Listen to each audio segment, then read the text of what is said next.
Well, we continue looking at the last days of Jesus' life on earth. Jesus has already been betrayed. He's already been arrested. He's been questioned by the high priest. And now he's brought before the Roman governor, Pontius Pilate. Now, a Roman governor at that time served at the pleasure of the Roman emperor. In other words, the Roman emperor could appoint anybody he wanted to be governor for any reason or for no reason. And the Roman emperor could remove any governor and appoint a different one. Again, for any reason or for no reason. So if you were a Roman governor, one of your main concerns was to keep the emperor happy so you wouldn't lose your job. And what was the best way to do that? Well, it was two things. One, make sure the money keeps flowing to the emperor's treasury. In other words, make sure all the taxes that are owed from your area or that are supposed to go to Rome, make sure they get to Rome. And if you can send a little extra besides that, it'd be good too. That's one thing that'll keep the emperor happy. And the other thing to keep the emperor happy is to keep the peace. Keep things under control. Don't let there be any unrest. Don't let the people get stirred up where they try something. And especially don't make Rome have to send extra troops to your area to keep things calmed down. Keep them calm yourself. Keep things under control. So those are the two concerns of the Roman governor, Pilate. So knowing that, what are the two things that the chief priests accuse Jesus of? First, they tell him Jesus opposes paying taxes to Rome. Second, they tell him Jesus is getting the people all stirred up and out of control. The chief priests tell these things to Pilate precisely because they know those are the things that are going to get Pilate's attention. So, you're Pilate. You have the chief priests telling you these things about Jesus, and you're concerned about that. But on the other hand, you've heard that this Jesus guy has quite a following. If you come out too strongly against him, maybe his followers will get even more out of control. Plus, you really don't see, when you talk to Jesus, you really don't see anything terrible that he's done or said. So what do? Well, you're a politician, right? So what you do is you look for a way to pass the buck. And that's exactly what Pilate did. He thought he found one. He finds out that Jesus is from Galilee. And he says, well, I'm the governor for Jerusalem. Herod's the governor for Galilee. I'll let Herod deal with him. He sends him on to Herod. And that's the part of the story I really want to talk about today. Now understand, this Herod is not the same Herod that we hear about in the Christmas story. This Herod, we're told, has heard about Jesus, and he's eager to see him. But why is he eager to see him? Because he's hoping that Jesus is going to perform some sort of miracle for him. He wanted to see a show. And you can just imagine Herod talking to Jesus, pleading with Jesus, come on, work a miracle. Maybe suggesting some miracles Jesus might do. He had no interest in actually finding out who Jesus was, actually following Jesus. He was treating Jesus like a magician who was supposed to do tricks for him. When Jesus refused to do that, Herod mocks him, sends him back to Pilate. When he found out Jesus was not going to perform on command, Herod lost interest. Now, when you put it like that, what Herod did sounds pretty crass, right? Sounds really disrespectful of Jesus. How could he treat Jesus like that? How could he act like Jesus was just one of his court jesters or something, somebody whose only worth was to entertain him? How could Herod act so arrogantly to the divine Son of God? You and I'd never do anything like that. And yet, we're kind of tempted to sometimes. In fact, we're kind of tempted to lots of the time, and sometimes we give in to that temptation. Not in this exact way, not as obviously, not as crudely as what Herod did. But think about it. Have you ever been in a tough spot and asked God to bail you out of it? Or have you ever prayed for God to do something specific and been disappointed when God did not do it? Now, I'm not saying we always do this just out of the desire to see God perform a magic trick. And in fact, that's not usually the reason we do it at all. We turn to God in this way for lots of reasons. And sometimes they're really good reasons, or at least they seem that way to us. Sometimes we're convinced that what we want would be a good thing, and not just for ourselves, but for everybody involved.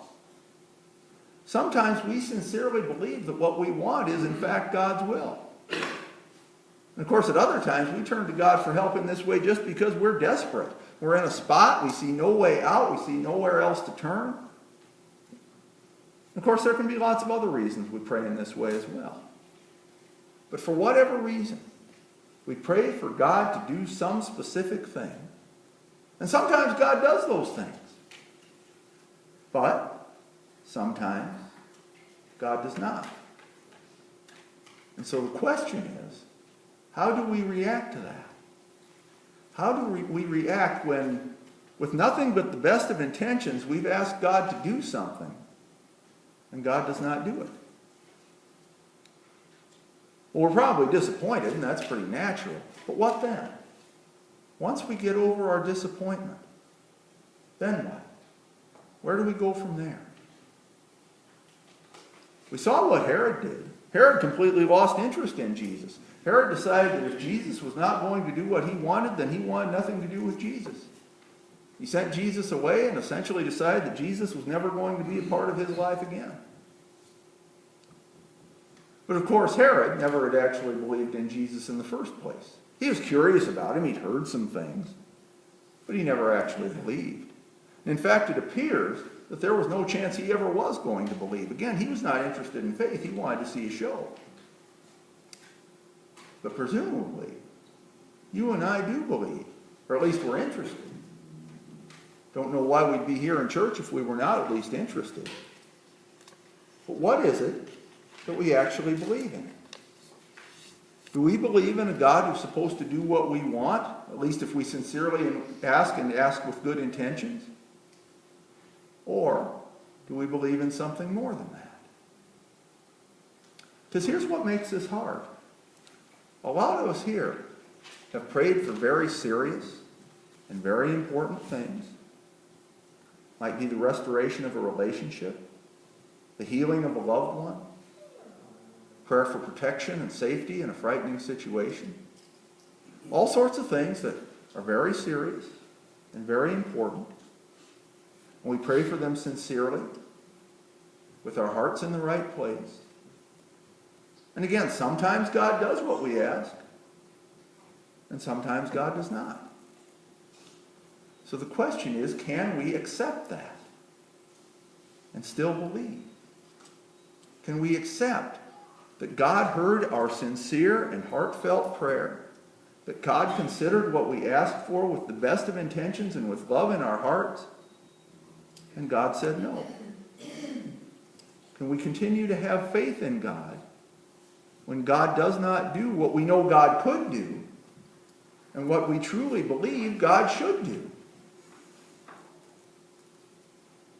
Well, we know what the answer is supposed to be. And it's easy to say it when we're not faced with that situation.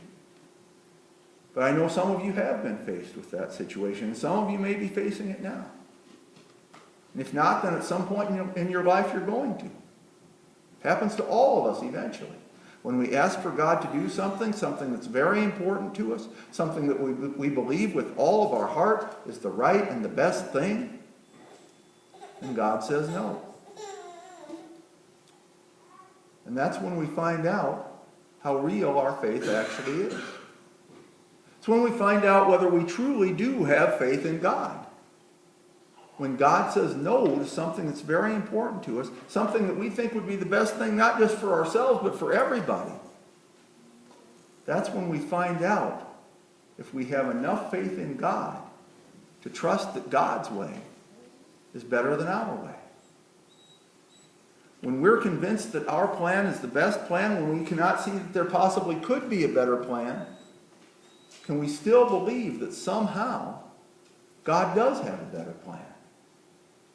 Do we trust God enough to believe that? And again, we know what the answer is supposed to be, but it's not really a question we can answer with our heads. It's a question we have to answer with our hearts.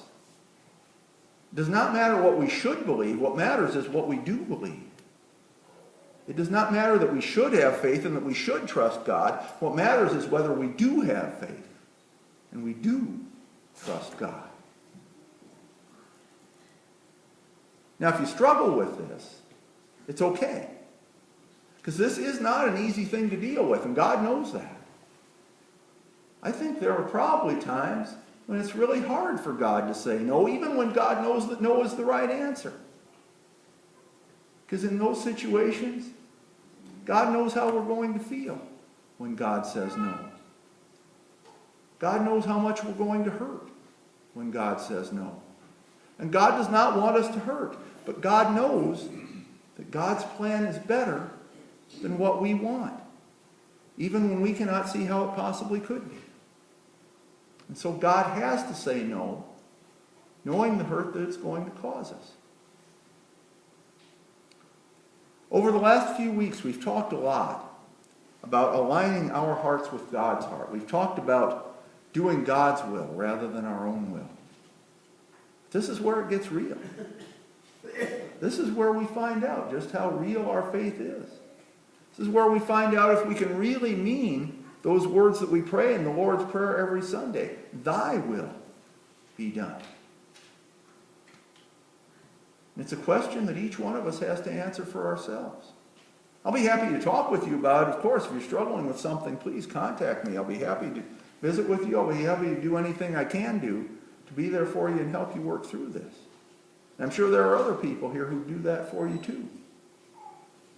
But ultimately, we each have to answer the question for ourselves. Can I trust God that much?